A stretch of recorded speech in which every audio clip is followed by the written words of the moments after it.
कर चुकवून आणलेली 8,43,45,00,000 रुपये किमतीची गुटखा बनवण्यासाठी लागणारी सुपारी आणि तंबाखू अहिल्यानगरच्या स्थानिक गुन्हे शाखेनं राहुरी परिसरातून जप्त केली आहे।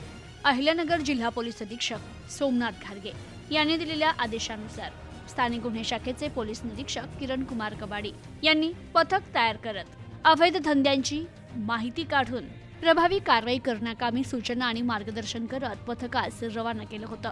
पथक राहुरी पोलीस ठाणे हद्दीत अवैध धंद्यांची माहिती काढत असताना पोलीस निरीक्षक किरण कुमार कबाडी यांना गुप्त बातमीदाराकडून माहिती मिळाली।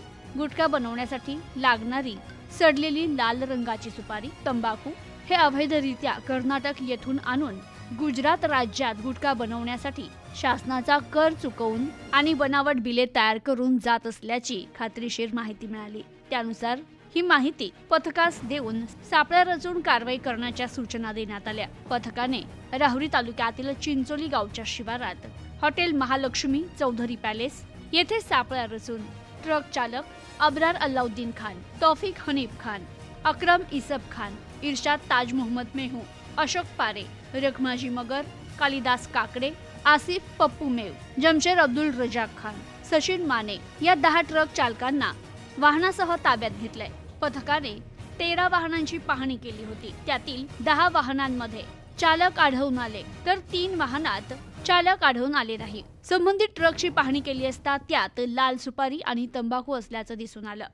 त्याबाबत वाहन चालकांकडे विचारणा केली असता त्यांनी संबंधित सुपारी आणि तंबाखू वाहन मालक कर्नाटक येथील मोहम्मद अक्रम यांचे असून त्यांच्या सांगण्यावरून गुजरात राज्यात गुटखा बनवण्यासाठी नेत असल्याचं सांगितलं। त्यांच्याकडे सुपारी आणि तंबाखू वाहतूक परवान्याबाबत विचारणा केली असता त्यांच्याकडे बनावट बिल तयार केल्याचं आढळून आलं। तर कर चुकवून आणि बनावट बिले तयार करून ही सडलेली लाल सुपारी आणि तंबाखू आणली असल्याची प्रथम दर्शनी दिसून येत असल्याने 2,05,950 किलो लाल सुपारी, 15,60,000 रुपये किमतीची 7,800 किलो तंबाखू आणि 2,10,00,000 रुपये किमतीची 13 वाहनं असा एकूण 8,43,45,00,000 रुपये किमतीचा मुद्देमाल पोलिसांनी जप्त केला असून आढळून आलेली सुपारी आणि तंबाखू बाबत खात्री करून कारवाई करण्याबाबत राज्य कर सहआयुक्त वस्तू आणि कर सेवा विभाग अहिल्यानगर